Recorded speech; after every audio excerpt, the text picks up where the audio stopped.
En 1816 a lieu l'année sans été, causant catastrophes, famines et épidémies partout à travers le monde. Évidemment, à cette époque, personne ne se doute que la situation est due à l'éruption d'un volcan à l'autre bout de la planète, en Indonésie. Bienvenue à tous sur l'antenne, et aujourd'hui je vais vous raconter l'histoire de l'éruption du mont Tambora, la plus puissante jamais documentée par l'homme.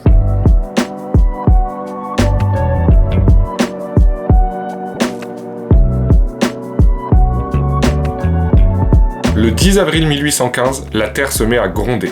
Le mont Tambora, situé en Indonésie, entre en éruption.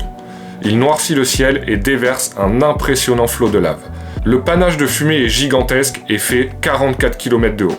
Assez pour atteindre la stratosphère et pour recouvrir de cendres et de pierres ponces le paysage à 1300 km à la ronde, causant la mort de plus de 70 000 personnes. On a donc affaire à une éruption hyper violente, jugée 8 fois plus puissante que celle du Vésuve et 10 000 fois plus puissante que la bombe atomique d'Hiroshima et de Nagasaki réunies, rien que ça. Et au passage, l'éruption aura complètement décapité le volcan. À l'époque, sa hauteur avait été estimée à 4000 mètres, aujourd'hui elle n'en fait plus que 2580. C'est un peu à l'image de ce qu'on avait vu avec le Krakatoa, la puissance d'une éruption peut véritablement changer le paysage. Mais c'est pas tout, cet événement va changer totalement le climat mondial. De Chine jusqu'en France et en passant par la côte est des États-Unis, des pluies torrentielles vont s'abattre sur les terres et inonder les cultures. Les pommes de terre vont pourrir, le blé ne pousse plus et les habitants meurent de faim. C'est donc un véritable changement à l'échelle mondiale qui va avoir lieu et qui va totalement dépasser les frontières de la volcanologie. Cette éruption va clairement changer le monde. Comme à notre habitude, on va commencer par faire un petit point de géologie globale avant de s'intéresser aux changements historiques qu'aura provoqué cette éruption, et vous allez voir, ils sont hyper importants. Je vous les présente plus car on en a déjà parlé sur la chaîne, notamment avec la montagne Pelée et le Krakatoa, et parce qu'ils sont à l'origine de toutes les grandes catastrophes volcaniques sur la planète, mais le mont Tambora est un volcan de subduction, et donc un volcan gris. L'indice d'explosivité volcanique, ou VEI, qui va déterminer la puissance d'une éruption en fonction de la hauteur de son nuage de cendres et de la quantité de matériel volcanique émis, est de 7. En comparaison, celui du volcan islandais Eyjafjallajökull, qui avait bloqué tout le trafic aérien en 2010, n'était que de 2, et celui du Krakatoa, dont on a parlé dans une précédente vidéo, était de 6. De plus, ici, on a affaire à une éruption plinienne, c'est-à-dire que le panache de fumée émis par le volcan est projeté verticalement jusque dans l'atmosphère, et ici, dans le cas du Tambora, jusque dans la stratosphère. Des experts se sont penchés sur ce sujet et ont créé une simulation de la propagation de ce nuage, et vous le voyez très vite, la cendre va recouvrir une grande partie de la surface du globe. Voilà comment une bonne partie de la planète va se retrouver recouverte par ce nuage de cendres volcaniques qui va bloquer les rayons du soleil et faire chuter les températures.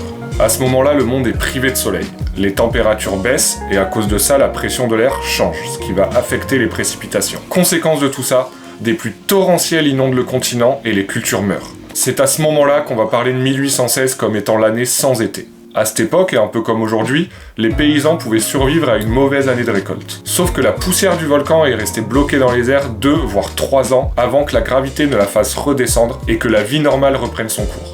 En réalité, on pourrait donc parler de plusieurs années sans été. En tout, les victimes de la famine causée par les changements climatiques pourront se compter en centaines de milliers. Mais les problèmes ne viennent pas seuls. L'éruption va avoir d'autres conséquences, une épidémie de choléra.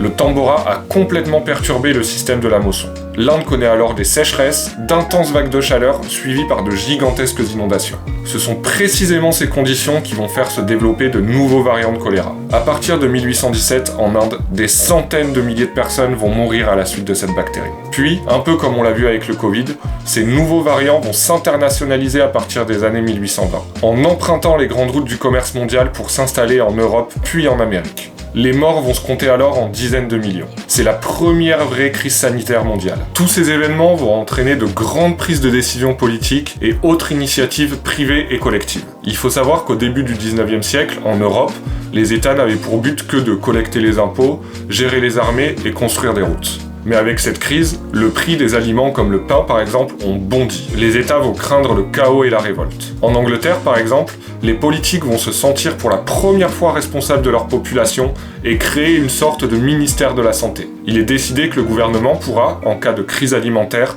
offrir des emplois aux habitants pour éviter qu'ils ne meurent de faim. C'est complètement nouveau pour l'époque. On a pu observer aussi qu'en Ukraine actuelle, qui avait été complètement épargnée par les cendres et dont les récoltes avaient continué normalement, que de riches aristocrates organisent la livraison de céréales dans les pays voisins. C'est le premier exemple de l'histoire où une aide internationale s'organise de la sorte. Et dernier petit fait historique et pas des moindres, les conditions météo et les précipitations provoquées par l'éruption à ce moment-là auront causé la défaite de Napoléon à Waterloo, qui aura eu du mal à organiser ses troupes. D'ailleurs, à ce sujet, Victor Hugo a écrit dans Les Misérables « S'il n'avait pas plu dans la nuit du 17 au 18 juin 1815, l'avenir de l'Europe était changé. Un nuage traversant le ciel à contresens de la saison a suffi pour l'écroulement d'un monde. » Et voilà, on arrive à la fin de cette vidéo, et encore une fois, j'ai adoré vous parler via ce format. Cette histoire, elle est encore une fois extraordinaire, mais elle est vraiment hyper intéressante, parce qu'elle dépasse totalement les frontières de la géologie et de la volcanologie. On a vraiment eu le monde qui a été impacté dans sa globalité par cette éruption, avec des changements radicaux à la suite de ça, donc c'est hyper chouette de se renseigner et d'en apprendre plus sur toutes les petites anecdotes qui ont changé l'histoire. En tout cas, j'espère que ça vous aura plu. Comme toujours, n'hésitez pas à me poser vos questions en commentaire ou à simplement me dire ce que vous en avez pensé, à liker cette vidéo, à vous abonner, c'est ça qui donne de la force. Et on va très vite se retrouver sur le terrain. C'est évidemment un peu plus compliqué en termes d'organisation et de montage, mais je vous promets que je vous emmène très bientôt pour une nouvelle ascension. Dans tous les cas, je vous dis à dans 15 jours. Bisous!